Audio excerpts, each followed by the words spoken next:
Người ta thường nói ngày mưa rơi là ngày buồn nhất, ngày ta đã đánh mất tất cả trong tình yêu.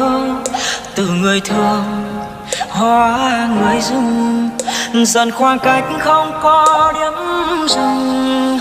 Giờ anh mệt mỏi với tình cảm em dành cho anh, tựa như những chiếc lá cuối thu trên cành cây xanh. Anh đâu còn quyền lựa chọn đâu em. Em muốn xa anh như lá xa lìa cánh.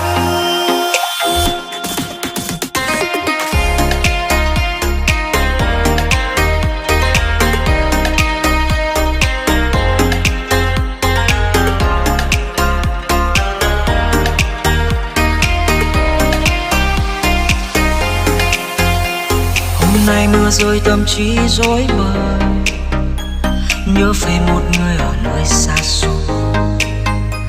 Chúng ta chia tay cũng lâu lắm rồi, cớ sao hôm nay nước mắt lại rơi. Hôm chia tay nhau mưa rơi rất nhiều, nhói đau con tim nào ai thấu hiểu. Bao năm bên nhau hạnh phúc thế mà, đắng cay chỉ trong giây phút là xa. Người ta thường nói ngày mưa rơi là ngày buồn nhất, ngày ta đã đánh mất tất cả trong tình yêu.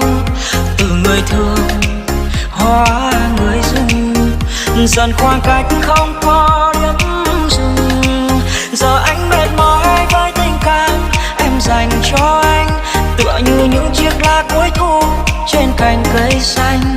Anh đâu còn quyền lựa chọn đâu em. Em muốn xa anh như lá xa lìa cánh.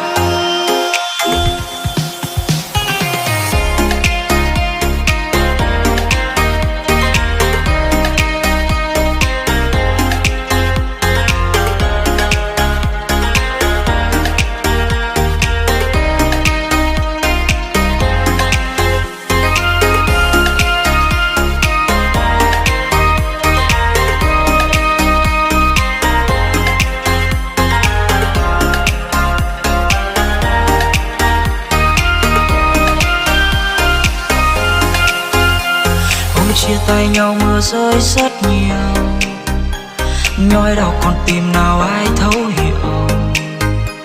Bao năm bên nhau hạnh phúc thế mà, đắng cay chỉ trong giây phút là xa. Người ta thường nói ngày mưa rơi là ngày buồn nhất, ngày ta đã đánh mất tất cả trong tình yêu. Từ người thương hóa người dưng, dần khoảng cách không có điểm dừng. Giờ anh mệt mỏi với tình cảm em dành cho anh, tựa như những chiếc lá cuối thu trên cành cây xanh. Anh đâu còn quyền lựa chọn đâu em. Em muốn xa anh như lá xa lìa cánh. Người ta thường nói ngày mưa rơi là ngày buồn nhất, ngày ta đã đánh mất tất cả trong tình yêu.